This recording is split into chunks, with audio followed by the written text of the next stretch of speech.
Kelly, I know you're an Atari guy. Are you ready to become a Plus guy? A plus guy? Kind of a plus guy already. An Atari Plus guy, sir. I'm close. I went through another mild Atari 2600 stroke, and we were able to revive. It's back. The patient's fine. But my telegames, my existing vintage console, I'm asking a lot out of it. It's old.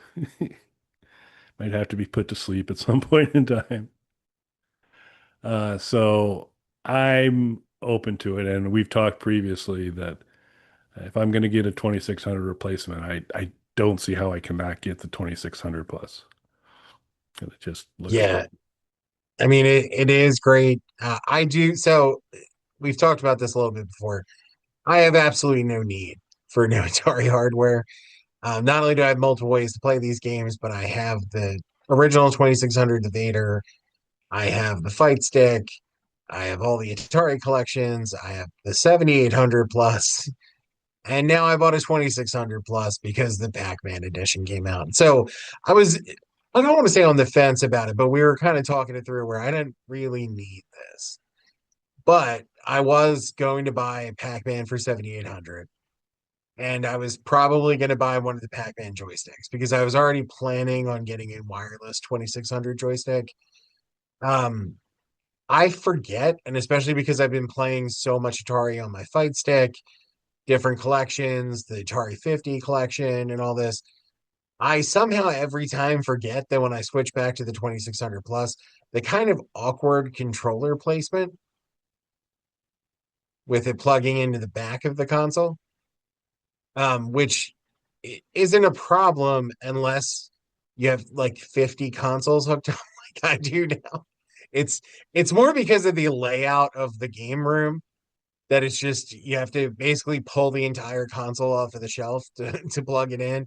So I just kept saying like I'm gonna get one of these wireless controllers and that'll take care of this. So I really didn't need $160 another Atari console.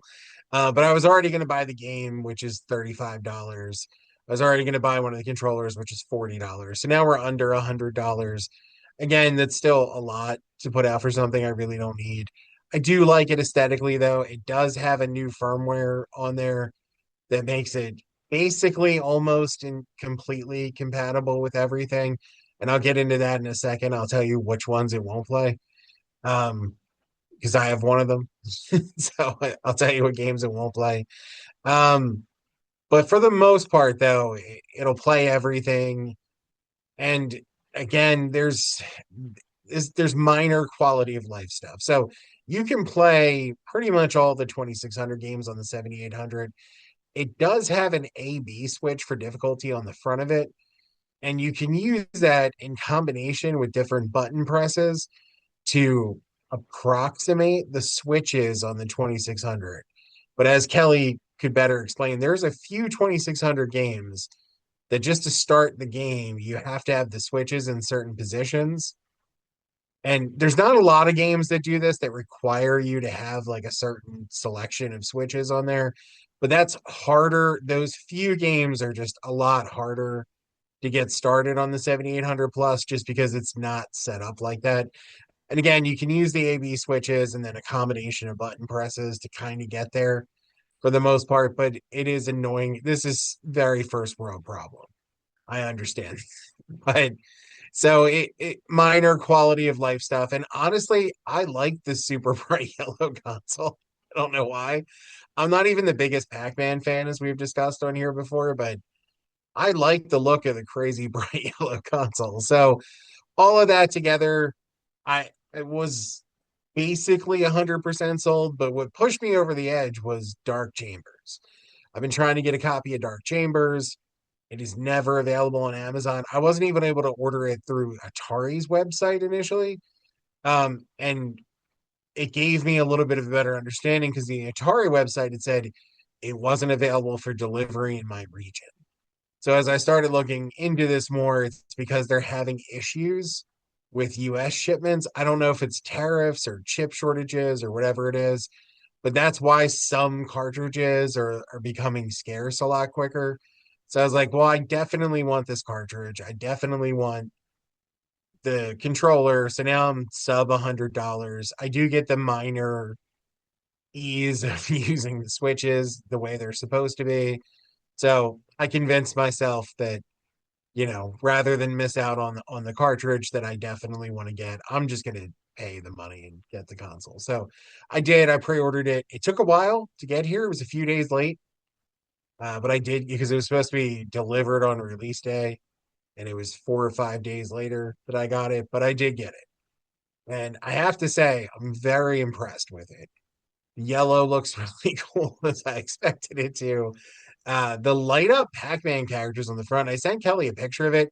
It doesn't come out really well and it doesn't photograph really well, but it looks really good. Like turning off the lights in the game room, it is bright and very clear what you're seeing there. It lights up the whole shelf that it's on. It's impressive. I liked it. And then I tried out Double Dragon for Atari 2600, which is one of those games that requires you to play with the switches just to get the game started.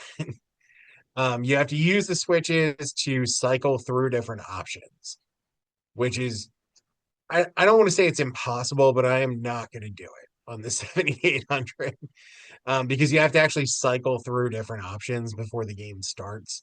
So you have to use these switches multiple times, and it's just such a pain to do on the 7800 plus. So first thing after I tried out Pac-Man, popped in Double Dragon because I knew that this was the one to test it on, and within seconds was in a Double Dragon game. So that's not the best way to play Double Dragon, but if you have a Double Dragon cartridge, the 2600 plus is where you want to go. I will tell you where it's not compatible before I give my thoughts on Pac-Man as a game. There are games that run entirely off of helper chips, like the our movie cart based releases that you can find videos that we posted about that. Because that's running off of the movie card, it doesn't dump the ROM properly, so it won't play that. It won't play games that use the melody chip for additional horsepower for the audio. Those won't play yet either. I don't know enough about Atari development to know if that's something that'll get fixed at some point, but it hasn't worked up until this point, and it doesn't work on this new firmware either. Because I have one game that has the melody chip in it for audio, still doesn't play on there, plays on my Vader 2600. What game's that? A game called Unholy. It's a homebrew game.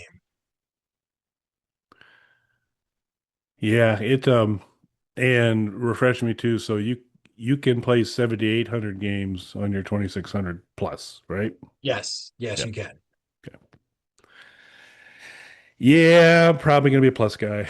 I Yeah, the think. only things that it seems like you can't, especially with this newest firmware, the only things you can't play are the melody games, and those clearly stayed on the boxes, the ones that have them, and the stuff like the movie card, where it's running entirely off some specialized chipset in there.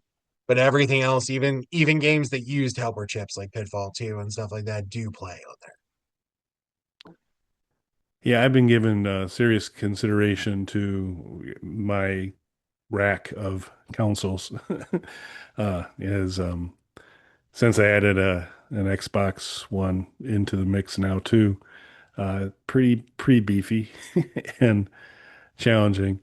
I have toyed. One of the best things about the Legends Ultimate, at Games Legend Ultimate, is that the bottom base is completely hollow. It's open. There's a front panel you can remove, and you've got a decent amount of room in there. And I've been trying to figure out if I can create a configuration and kind of have all that stuff there and kind of get this ever-growing pile of gaming consoles stored in a little more efficient way. So, but while I want to do that, I wouldn't want to if I get the Atari 2600 plus, I don't want to put the ghosts in a closet. I need to have them out. But Yes. so we'll have to see. And I've mentioned before on previous shows, I had the industrial strength D cell battery powered wireless remotes with the antenna and all that kind of stuff. And that's the best way to play Atari is with that, not having to deal with the cords and how they connect in the back and all that. But these new controllers look, you know, 20% the weight. They look cooler. So I'm gonna have to give pretty serious consideration. So I think it's gonna happen. And plus the, it's on a wing and a prayer on the telegames one. It's running, but and that's still probably the only way I'm going to be able to play our uh, things like the session cartridge and all that for now. So it's got to stay in place. Maybe just keep it in reserve for that. So we'll see how it goes. Let us know in the comments where you're at, uh,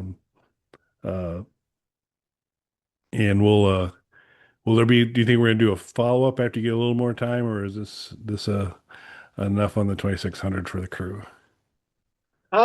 So I definitely, especially if you get one, I think we need to do a full Panda review of Pac-Man for 7800. Okay, I will just say top line reaction, it's the best version of Pac-Man that you can play, in my opinion.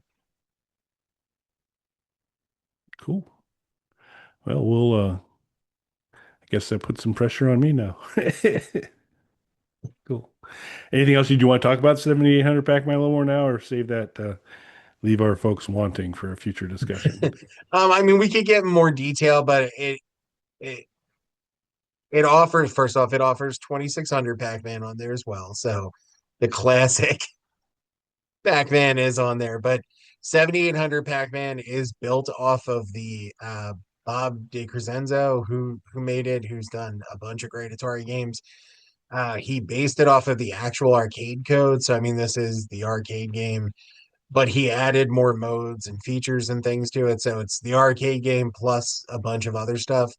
And he didn't fix 2600 Pac-Man, but he added one of the more interesting features from the 7800 version to it, which is random levels. So it can rebuild random mazes in there. So it even makes 2600 Pac-Man slightly better. He didn't do anything else to it because the idea, I guess, is the nostalgia of playing the original game when you switch over to the 2600 mode. That's not the word I'd use. Yeah. So, but it does have that random maze thing. So it even makes that just a little bit better. But 7800 Pac-Man, my top line reaction, that's the best version of Pac-Man you can get. Okay, cool. All right. Hey, appreciate you folks. If you'd like and subscribe, hit that bell. You know when new stuff comes out. And thanks for watching. Thanks, everybody.